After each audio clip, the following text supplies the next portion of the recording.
Meskipun kita memakai masker, tapi saya percaya semua punya suara. Amin. Shalom. Oke. Shalom juga yang dari rumah dan shalom juga yang di gereja.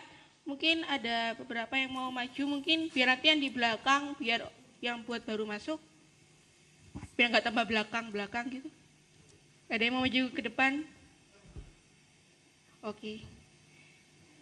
Sekarang kita akan menyerahkan hati kita siapkan diri kita akan mulai ibadah pada hari ini.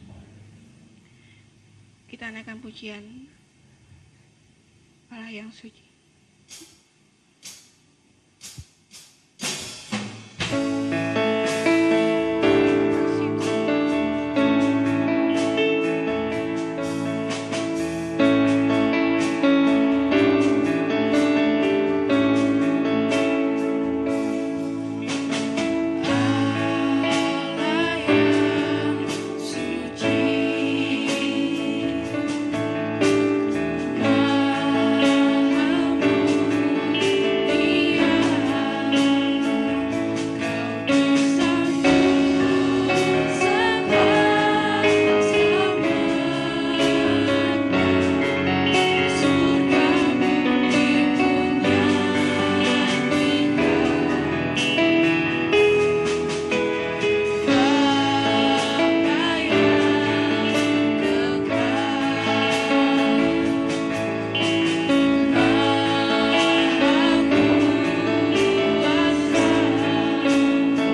Tuhan, untuk memuliakan nama-Mu Bapa. Terima kasih Bapa, terima kasih Yesus.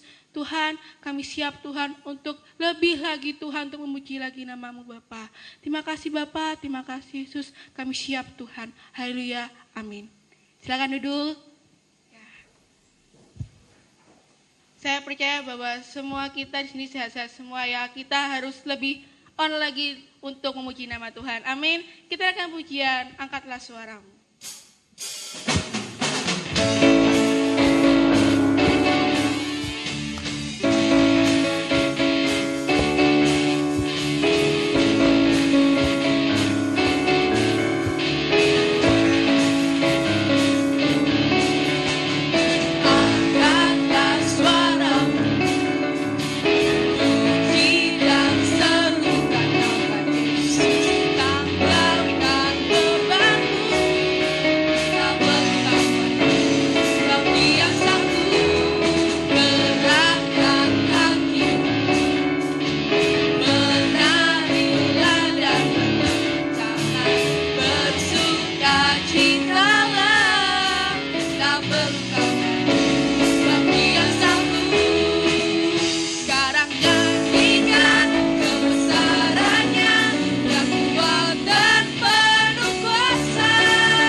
Social distancing, kita enggak menginginkan kita untuk gerak lagi lebih Tuhan. Amin.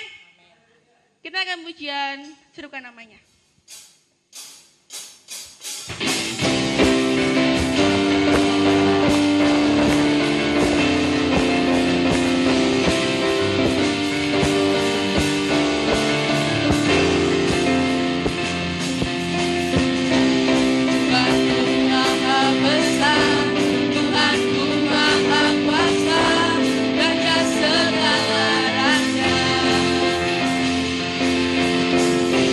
Yang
nama Tuhan kita pasti bisa melewati segala kondisi apapun. Amin. Kita naikkan pujian Yesus padamu ku berseru. Kita sudah memuji menekan nama Tuhan dan setelah kita kalau nggak tanpa Tuhan kita bukan apa-apa. Banyak dari kita mungkin memegahkan diri kita sendiri, tapi ternyata kita nol tanpa Tuhan.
Tuhan sering mendukakan hatimu Bapa. Terima kasih Bapa, terima kasih Yesus. Sekarang Tuhan, kami akan mendengarkan firman-Mu Tuhan. Duduk diam Tuhan di dalam bait-Mu Bapa. Tolong Tuhan, biarlah kami fokus Tuhan dalam firman-Mu Tuhan. Biarlah firman-Mu Tuhan berbuah Tuhan dalam kehidupan kami Tuhan. Terima kasih Bapa, terima kasih Yesus. Urapi hamba-Mu Tuhan yang telah Kau persiapkan Bapa. Biarlah firman yang telah disampaikan Tuhan bisa tertanam dalam setiap hati kami Bapa. Sucikan hati dan pikiran kami Yesus. Terima kasih Bapa, terima kasih Yesus. Dan nama Tuhan Yesus kami sudah berdoa, ucap syukur. Haleluya. Amin. Haleluya. Haleluya. Puji Tuhan, kaum muda remaja yang hadir malam hari ini. Iya, senang sudah lama enggak ketemu dengan pemuda remaja. Lama juga Om enggak melayani ya, tapi malam hari ini kita kembali bertemu bersama-sama. Saya mengajak saudara-saudara melihat Alkitab kita di dalam Yehezkiel pasal 47 ayat 12. Yehezkiel 47 ayat 12, begini bunyi ayat ini. Pada kedua tepi sungai itu tumbuh bermacam-macam pohon buah-buahan yang daunnya tidak layu dan buahnya tidak habis-habis. Tiap bulan ada lagi buahnya yang baru, sebab pohon itu mendapat air dari tempat kudus itu. Buahnya menjadi makanan dan daunnya menjadi obat. Bapak Ibu, kaum muda remaja ya, kaum muda remaja. Ayat ini berbicara tentang Yehezkiel yang dibawa oleh Tuhan ke sungai yang keluar dari bait suci ya. Nah, di tepi sungai ini tumbuh pohon-pohon yang ini sebenarnya gambaran dari orang-orang Kristen ya. Jadi gambaran orang Kristen. Kenapa? Orang Kristen itu harus tumbuh ya di tepi aliran sungai yang bersumber dari mana? Ayat pertama ya. Dalam ayat pertama dia katakan begini, Yehezkiel 47 ayat pertama. Kemudian ia membawa aku kembali ke pintu bait suci dan sungguh ada air keluar dari bawah ambang pintu bait suci itu dan mengalir menuju ke timur sebab bait suci itu menghadap ke timur dan air itu mengalir dari bawah bagian samping kanan dari bait suci itu ke sebelah selatan mezbah. Jadi sungai ini bersumber dari mana? Bait suci, rumah Tuhan. Ya. Jadi tentu ada mempunyai makna kenapa dia sungai ini berasal dari bait suci. Biasanya kalau sungai itu enggak ada dari gereja begitu muncul, enggak ada ya. Enggak ada sumber sungai dari gereja, dari rumah Tuhan, tidak. Tapi ini sebenarnya gambaran dari hal-hal rohani ya yang perlu kita pahami. Nah,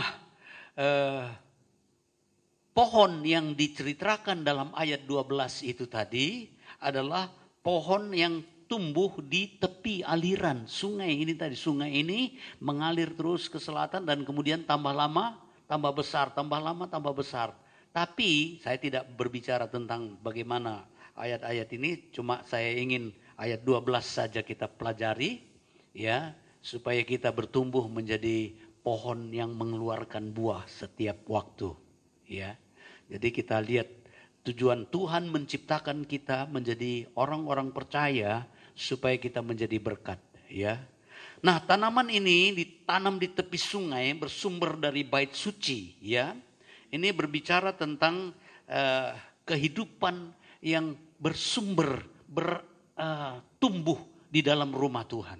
Yang mengandalkan Tuhan. Kalau saudara baca di dalam Yeremia pasal yang ke-17 ayat 7 dan 8. Yeremia 17 ayat 7 dan 8 sama dengan ayat-ayat ini. Jadi tapi ini tumbuh di tepi sungai ya. Yeremia pasal 17 ayat 7 dan 8. Orang yang tumbuh di tepi sungai, pohon yang tumbuh di tepi sungai itu adalah ciri-ciri orang yang mengandalkan Tuhan, ya. Ya, jadi dikatakan dalam ayat itu, diberkatilah orang yang mengandalkan Tuhan, yang menaruh harapannya pada Tuhan. Ia akan seperti pohon yang ditanam di tepi air, yang merambatkan akar-akarnya ke tepi batang air, dan yang tidak mengalami datangnya panas terik, yang daunnya tetap hijau, dan yang tidak khawatir dalam tahun kering, dan yang tidak berhenti menghasilkan buah. Tahun kering enggak masalah. COVID, corona ini merupakan tahun kering buat seluruh dunia hampir seluruh dunia merupakan tahun kering ini ya. Tetapi orang-orang yang mengandalkan Tuhan ya, dia akan tetap mengeluarkan buah dan daunnya pun tidak pernah kering ya. Jadi tetap hijau. Tapi jangan lupa ya, pohon ini merambatkan akar-akarnya. Artinya menyerap semua yang bersumber dari bait suci itu.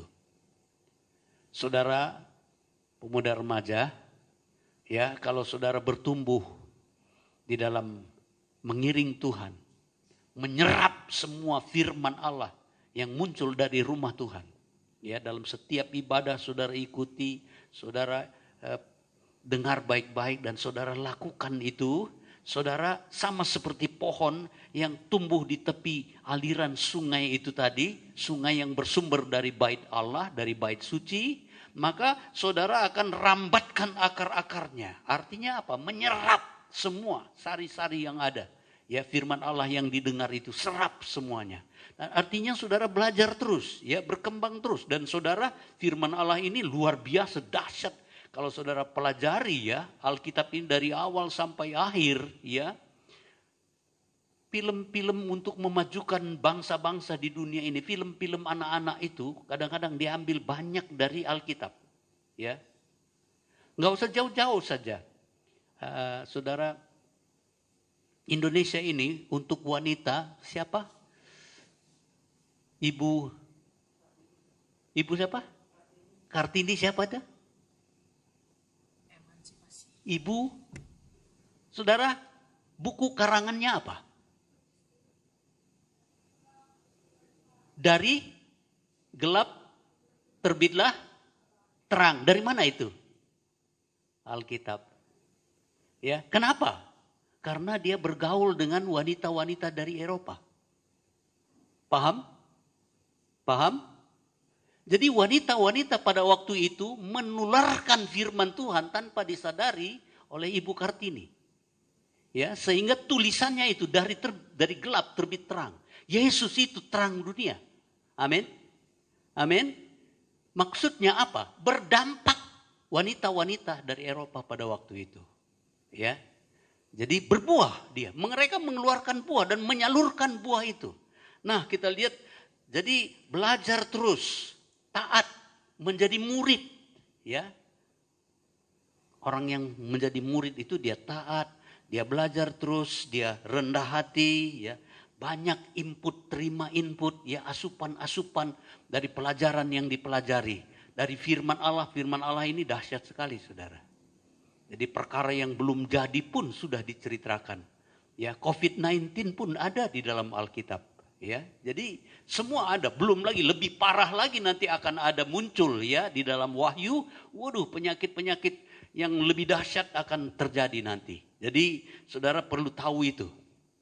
Ya, pelajari Alkitab. Nah, itu yang kedua. Jadi belajar terus, mengembang terus. Saudara belajar sampai nanti bisa menjadi seorang yang luar biasa. Nah, yang ketiga, ya, dikatakan di dalam ayat ini tadi bermacam-macam, ya.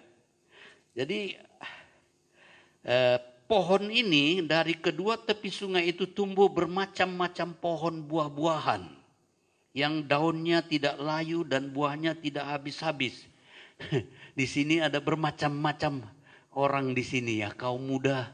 Ada macam-macam, laki-laki, perempuan, yang kurus, yang tinggi, yang gemuk, yang sedang, yang berotot, yang macam-macam, ya.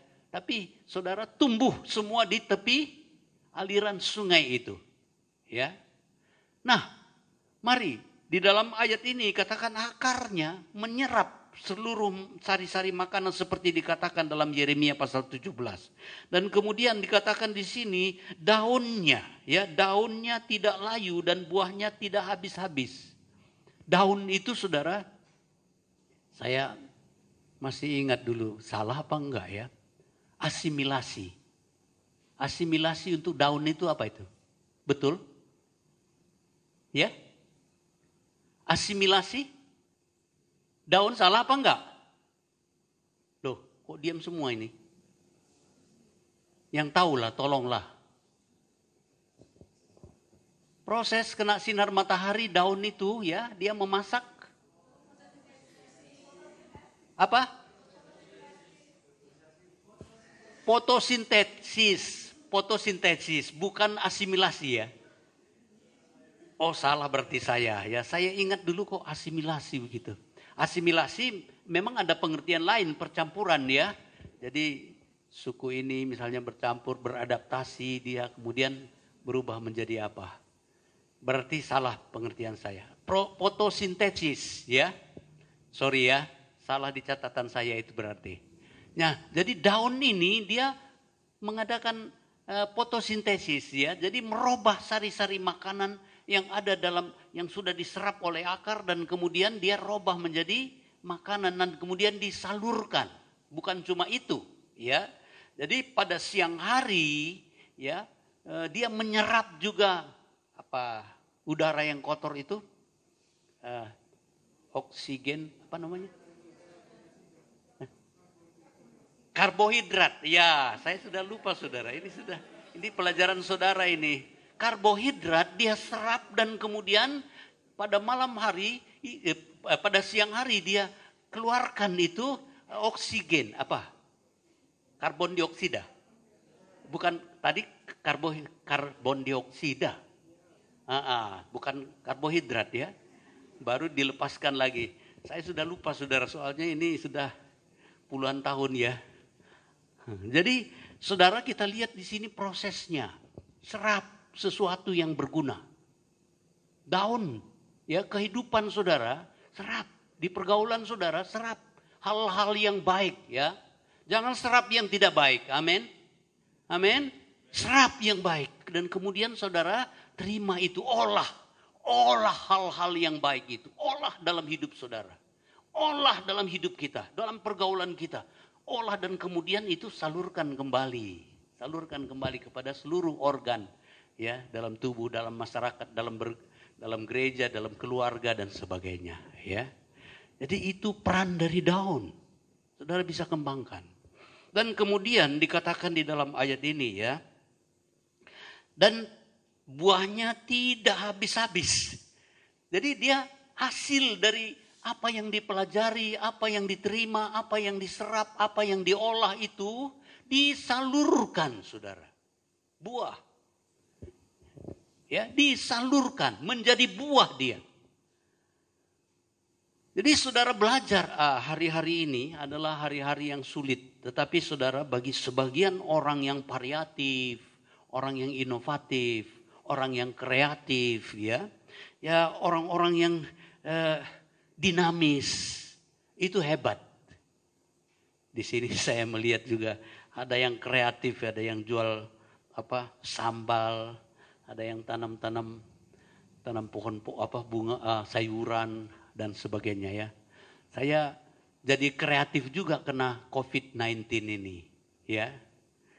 Saya tanam di pilia, sawi, dan kemudian 45 tahun saya tidak pegang kuas. Ya, dulu saya pelukis 45 tahun, sejak tahun 75 saya sekolah Alkitab, tinggalkan itu. Sekarang saya sudah tidak ngajar lagi, sudah pensiun, ya. Pensiun dari ngajar, cuma tinggal di satu tempat aja. Itu pun COVID ini nggak ada kuliah. Jadi saudara, saya banyak waktu, ya, melukis lagi di belakang, ya. Jadi kreatif, inovatif, manfaatkan waktu yang ada, manfaatkan semua peluang yang ada. Kita belajar terus sampai kita masuk liang kubur terus belajar. Amin. Ya apa ya? Ya, lahir belajar jalan, belajar pakai celana, belajar lari, belajar main, belajar sekolah, ya, sekolah belajar terus. Sudah dewasa belajar pacaran. Habis pacaran sudah kawin, habis kawin belajar jadi anak, belajar jaga anak, belajar kemudian jadi cucu, belajar setelah itu belajar apa? Belajar pakai tongkat, kaki 3. Dulu kaki 4, ya. Kaki 4 dulu, terus kaki 2, setelah itu kaki 3, ya. Belajar makan dengan gigi ompong, belajar pakai kursi roda dan seterusnya. Dan terakhir baru tidur di peti mati, ya, baru nggak belajar lagi, ya. Nah, saudara, itu pun belajar mungkin di sorga nyanyi memuji Tuhan, ya.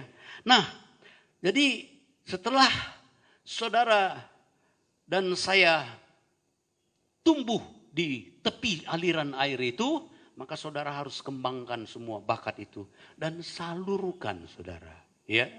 Jadi lakukan sesuatu untuk yang lain. Tadi kita pelajari, kita beradaptasi di tengah-tengah kesulitan, di tengah-tengah problema, di tengah-tengah masalah. Saudara pikir, ya, masalah itu kadang-kadang memang Tuhan sediakan supaya melatih kita, supaya naik tingkat. Ujian itu perlu, amin. Amin. Kok sepi aja ya? Nggak ada amennya ini. Kalau saudara aminkan, saudara berarti iyakan. Kalau iyakan jadi. Perlu amin itu saudara iyakan. Ya. Jadi jangan pasif. Ya. Khotbah memang kadang-kadang ada pendeta yang langsung begini aja. Tapi saya senang kalau ada feedback begitu ya. Nah saudara, perlu kita keluar dari zona nyaman. Ya, tidak enak-enak saja, tapi keluar dari zona nyaman. Kerja kita berarti tambah kuat, kerja tambah sehat. Saudara, COVID-19 saya berusaha supaya ke Pilia itu saya pacul-pacul panas matahari, kena sehat. Karena itu salah satu cara untuk kita tetap sehat, ya. Jadi penting hal seperti itu. Kemudian daunnya ini tidak layu, ya, walaupun mengalami kena panas matahari, ya. Tadi panas matahari itu sebenarnya itu menguntungkan. Saya membaca di satu tulisan mengatakan bahwa orang Indonesia malah banyak yang kekurangan sinar matahari. Kenapa? Karena sedikit-sedikit berlindung. Sedikit kena panas, sedikit berlindung. Ya, lain dengan orang barat, mereka cari matahari. Ya, cari matahari karena kurang matahari di sana. Kita terlalu banyak malah berlindung terus, akhirnya kekurangan sinar matahari. Banyak orang yang kekurangan sinar matahari. Seharusnya sehat, jadi sakit-sakitan. Karena apa? Kurang sinar matahari. Tadi seperti itu tadi, prosesnya tidak, ya. Kalau kita kena sinar matahari mengubah tubuh kita menjadi vitamin apa? Vitamin D. Saudara tahu. Tapi kan kita enggak praktekkan itu. Tahu tapi enggak praktek. Itu perlu saudara praktek. Jadi perlu kena sinar matahari, ya. Sebab Tuhan mau memproses. Tuhan kasih proses dalam hidup kita, ini perlu proses. Tanpa proses kita enggak bisa jadi sesuatu yang lebih baik. Tanpa proses tidak bisa menghasilkan sesuatu yang seperti tadi buah-buah itu tadi. Enggak bisa. Harus ada prosesnya.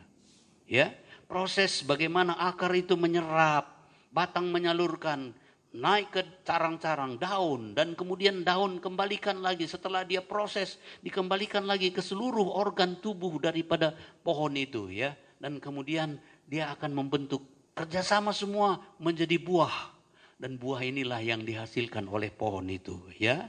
Jadi sinar matahari berbicara tentang buat kita sebagai hal-hal rohani, pentingnya Roh Kudus dalam hidup kita. Pentingnya masukkan asupan-asupan firman Allah. Firman Allah yang membentuk saudara menjadi orang-orang yang berkompeten. Firman Allah yang membentuk saudara menjadi orang-orang yang pinter. Menjadi orang-orang yang bijaksana. Menjadi orang-orang yang mengandalkan Tuhan. Dan kalau kita mengandalkan Tuhan, Tuhan itu sanggup melakukan segala perkara. Amin. Dalam peperangan, kalau saudara baca Alkitab, ya, orang-orang tokoh-tokoh dalam Alkitab yang mengandalkan Tuhan, mengandalkan firman Tuhan, mengandalkan Roh Kudus dalam hidupnya, mereka dipakai Tuhan dengan luar biasa, ya. Jadi saudara, mari kita keluarkan, ya, mari kita proses, siap diproses oleh Tuhan, ya. Dan kemudian yang kelima, yang terakhir itu, ya. Jadi pertama, tertanam akar-akar, merambatkan akar-akar. Yang kedua, bermacam-macam pohon. Saudara dan saya harus variatif juga, harus inovatif. Di antara saudara banyak macam-macam. Ada yang punya bakat musik, ada yang punya bakat menyanyi, ada yang punya bakat masak dan sebagainya. Terserah saudara kembangkan semua, ya. Semua bisa untuk menjadi berkat, ya. Kemudian daunnya tidak pernah layu, ya. Daun ini tadi berfotosintesis, ya. Apa tadi? Jadi supaya dia bisa mengubah, ya, mengolah proses dalam hidup saudara. Kita harus diproses supaya bisa menjadi alat yang indah dalam tangan Tuhan, ya. Dan kemudian Roh Kudus yang memproses saudara dan saya, dia yang akan menjadikan kita menghasilkan buah ya. Buah ini tidak habis-habis, tiap bulan ada saja lagi buahnya ya. Tujuan hidup kita harus mengeluarkan buah. Amin. Amin. Paulus bilang, mati itu untung. Tapi hidup berarti bekerja mengeluarkan buah. Kalau saudara hidup, biarlah mengeluarkan buah. Ya, nyanyian yang bilang apa tuh? Hidup ini adalah kesempatan. Hidup ini adalah kesempatan. Kalau masih hidup, kita masih kuat, kita bisa menjadi berkat. Ya. Nah, bagaimana? Buah saudara, buah apa yang saudara keluarkan? Saya rasa saudara juga sudah dapat Lee Kuan Yew. Lee Kuan Yew, siapa itu? Perdana Menteri Singapura. Dia satu saat, saudara, merubah Singapura. Waktu saya ke sana, dulu berapa kali saya ke Singapura, saudara, pernah ke Kamboja, pernah ke Singapura khusus, Malaysia. Tapi waktu saya terakhir ke sana bersama dengan keluarga dari Batam, ya, di lift itu orang tua yang nungguin. Di lift itu orang-orang tua yang nunggu. Yang bersih-bersih orang-orang tua. Ya, ada bapak-bapak, ibu-ibu. Nah, rupanya satu ketika ada peristiwa terjadi di sana. Ini sejarah, peristiwa terjadi. Ada satu keluarga, orang kaya, bos memang. Tapi anaknya satu. Nah, dia tinggal sendiri. Kemudian saudara, waktu dia sudah kaya sekali, anaknya kawin, seluruh kekayaannya diwariskan sama anaknya ini. Kemudian dia tinggal sama anaknya. Nah, tinggal sama anaknya ini, semua warisan sudah diserahkan sama anak. Nah, orang tua ini saudara, ya satu saat, udah lama mereka, akhirnya saudara, anak ini tukaran begitu, akhirnya diusir keluar. Keluarlah ini, apa ya, dia jadi peminta-minta. Waktu dia jadi peminta-minta, satu ketika ketemu dengan temannya yang bos juga. Nah ketemu terus kemudian, kamu ini kan ini ya, saudara ini. Dia bilang, oh bukan, salah ini. Nah dia, teman bosnya ini percaya, yakin dia bahwa itu temannya itu. Dan kemudian dia pergi lagi ke temannya yang lain cerita. Betul kita kunjungi, betul saudara. Akhirnya keluar di koran, keluar berita. Nah, Lee Kuan Yew dengar cerita itu. Akhirnya apa saudara? Ditelusuri, betul. Nah, di seluruh kekayaan itu dikembalikan kepada orang tua ini. Dikembalikan. Jadi anaknya justru jadi anak sama menantunya ini yang terlunta-lunta. Nah, Lee Kuan Yew bilang begini, kamu ini anak durhaka. Nah, sekarang orang-orang tua pun dia bilang walaupun kaya, walaupun apa masih kuat kerja. Ya, usahakan tetap kerja apa saja yang bisa. Supaya tetap sehat, supaya tetap kuat dia katakan. Itulah yang dibuat undang-undang di Singapura, saudara. Itu produknya Lee Kuan Yew. Kalau saudara ke Singapura, jangan heran nanti kalau ketemu di lift, di mana tukang sapu itu orang-orang tua. Bukan karena mereka itu miskin, enggak. Tapi karena mereka menyadari bahwa kalau mereka kerja itu sehat, kuat, dan tetap mengeluarkan buah. Luar biasa saudara. Jadi mari sampai menutup mata, dikatakan di dalam nyanyian itu. Sampai aku menutup mata, tetap mengeluarkan buah. Ya, jadi sampai tidak kuat lagi. Jadi Bapak Ibu, pemuda remaja, mari saudara keluarkan buah-buah yang baik. Bawa jiwa-jiwa kepada Tuhan. Papa mamamu sudah percaya belum? Kalau semua sudah percaya bersyukur. Teman-temanmu, ajak mereka percaya Tuhan. Ya, kadang-kadang susah memang. Saya kalau saudara ingat berapa tahun yang lalu ada teman saya namanya Edi. Pernah bersaksi dari mimbar ini, dia cerita saya saksi terus sama dia sampai tiap hari hampir saya berhenti mampir di tempat dia kerja. Sama-sama pelukis kami waktu itu, sudah di Pekanbaru. Dan akhirnya dia datang percaya sama Tuhan ke gereja. Dia duluan jadi pendeta baru saya. Ya, dia saksi di podium ini. Dia saksi waktu dia datang ke sini, dia cerita bagaimana saya dengan tidak bosan-bosannya terus bersaksi, kadang-kadang bosan dia yang bosan, tetapi akhirnya dia percaya sama Tuhan dan jadi hamba Tuhan sampai sekarang. Nah, saudara, orang tuamu saksikan, bawa firman Tuhan. Nanti kalau kita mati, Tuhan tanya, buah apa yang kamu bawa? Ya, kalau saudara mengerti Alkitab, satu jiwa kita bawa kepada Tuhan. Berapa malaikat yang bersorak-sorai? Beribu-ribu malaikat bersorak-sorai. Berharga sekali di hadapan Tuhan jiwa-jiwa yang kita bawa. Apalagi orang tua kita. Ya. Jadi kalau orang tuamu belum percaya sama Tuhan, bawa mereka kepada Tuhan. Doakan mereka. Tarik mereka. Katakan kepada mereka, Pa, aku mengasihi Papa. Ma, aku mengasihi Mama. Nek, aku mengasihi engkong. Aku mengasihi engkong. Jangan sampai engkau masuk neraka. Aku enggak setuju kalau engkau masuk neraka. Harus masuk surga. Amin, saudara. Amin. Nah, teman begitu juga. Jadi saksikan firman Tuhan. Mereka bertumbuh. Mereka juga nanti akan mengeluarkan buah bagi kemuliaan nama Tuhan. Ya, itu firman Allah yang saya sampaikan. Hidup ini adalah kesempatan. Mari kita nyanyi. Kita akan masuk dalam doa.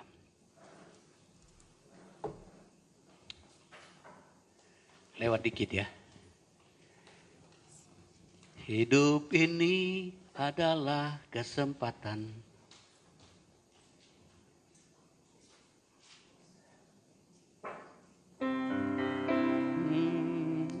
Hidup ini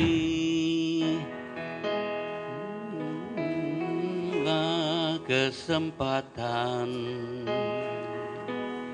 Hidup ini untuk melayani Tuhan. Mari kita berdiri nyanyi kor ini. Jangan sia-siakan waktu yang Tuhan beri. Hidup ini harus jadi berkat. Satu kali lagi.